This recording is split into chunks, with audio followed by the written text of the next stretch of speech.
French defense, advance, Paulsen attack, 5, Qb6 6.Be2 cxd4 7.cxd4.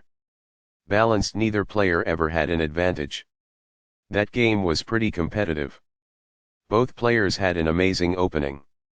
Sharp games are frequently the result of starting with the king's pawn, since it dominates the center and frees up the bishop and queen on the light squares. While preparing for d5, the French defense prevents the light squared bishop in favor of a strong center and opportunities for counterattacks. The center is fully controlled by d4 and the dark squared bishop is made available. The e4 pawn is threatened by the center counterattack on d5. e5 closes the center and attacks the important d6 and f6 squares. The d4 pawn is struck by c5, kicking off center play. The d4 pawn is supported by c3, which also enables the queen to grow on the queen side. And c6 adds more pressure to the d4 and e5 pawns. F3 supports the d4 and e5 pawns.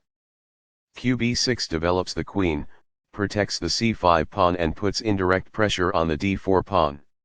b2 develops the bishop toward the center and prepares castling. Cxd4 releases central tension by capturing the pawn on d4. Cxd4 recaptures the pawn, defends e5 and controls c5. By doing this, a knight moves out of its beginning square and into the action. This develops a knight from its starting square, activating it. This allows the knight to control more squares.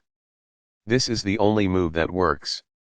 This attacks a queen, winning a tempo when it moves away.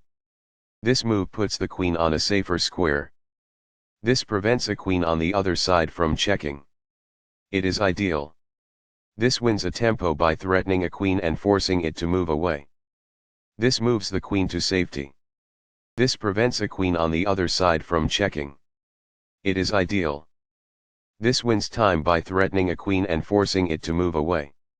It is the last book move. Balanced, neither player ever had an advantage. That game was pretty competitive. Both players had an amazing opening.